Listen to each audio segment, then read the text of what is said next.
আমরা আরো খাদ্য উৎপাদন বৃদ্ধি করতে চাই বাংলাদেশের, যাতে খাদ্যের জন্য কোনো মানুষকে কষ্ট পেতে না হয়। আমরা স্বপ্ন দেখতে চাই না, আমরা পরিকল্পনা গ্রহণ করতে চাই, যেই পরিকল্পনা বাস্তবায়িত হলে দেশ সামনের দিকে এগিয়ে যাবে।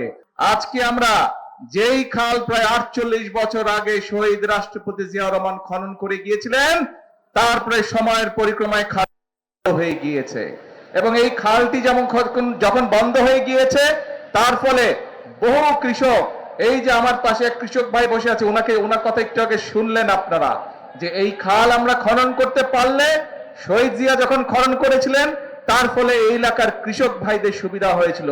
প্রায় 2000 কৃষক পরিবারের সুবিধা পেয়েছে। 13 কিলোমিটার লম্বা খাল, বহু মানুষের সুবিধা পাবে, শুধু কৃষক ভাইরা না, খালের দুই পাশে যারা থাকে তারাও পানির সুবিধা পাবে।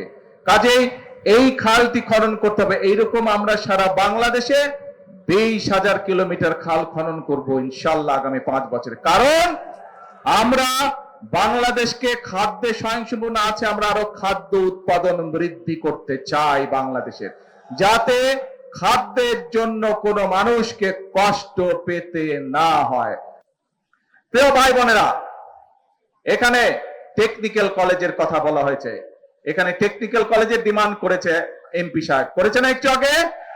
আপনাদেরই তো সন্তান, আপনাদেরই সন্তান, কিন্তু এই এলাকার সন্তানই, চাঁদপুরের সন্তানই হচ্ছে বাংলাদেশের শিক্ষামন্ত্রী।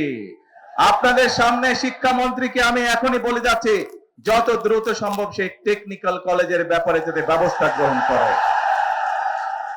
প্রিয় ভাই বোনেরা, আমরা নির্বাচনের আগে বলেছিলাম যে এই বাংলাদেশের একটি বড় সমস্যা হচ্ছে বেকার সমস্যা। আমরা চাই আমাদের দেশের তরুণদেরকে এই টেকনিক্যাল নো-হাউ দিতে, এই টেকনিক্যাল ট্রেনিং দিতে, যাতে করে তারা দেশে কোন একটি কর্মসংস্থানের ব্যবস্থা করতে পারে, অথবা নিজেদের ব্যবসা বাণিজ্য তৈরি করতে পারে, যাতে করে দরকার হলে তারা বিদেশেও যেতে পারে এবং বিদেশে যেতে ভালো চাকরির ব্যবস্থা করতে পারে। যদি তাদের টেকনিক্যাল ট্রেনিং থাকে, এখন যেরকম অদক্ষ শ্রমিক চায়, আমরা চাই আমাদের শ্রমিকদেরকে দক্ষ করে গড়ে তুলতে, যাতে বিদেশে গিয়ে তারা বেশি ইনকাম করতে পারে, যাতে করে তারা বেশি বৈদেশিক মুদ্রা দেশে পাঠাতে পারে। অর্থাৎ আমাদের লক্ষ্য একটাই, আমাদের উদ্দেশ্য একটাই, আমরা স্বপ্ন দেখতে চাই না, আমরা পরিকল্পনা গ্রহণ করতে চাই, যেই পরিকল্পনা বাস্তবায়িত হলে দেশের মানুষের উপকার হবে। আমরা পরিকল্পনা গ্রহণ করতে চাই, যেই পরিকল্পনা বাস্তবায়িত হলে দেশ সামনের দিকে এগিয়ে যাবে। আমরা পরিকল্পনা গ্রহণ করতে চাই, যেই পরিকল্পনা বাস্তবায়িত হলে দেশের মানুষের ভাগ্যের পরিবর্তন হবে। প্রিয় ভাই বোনেরা, প্রিয় ভাই বোনেরা, এই খাল যদি খনন না করি, কৃষক ভাইরা কি পানি পাবে? পাবে না। কাজে খাল খনন করলে কৃষক ভাইরা পানি পাবে।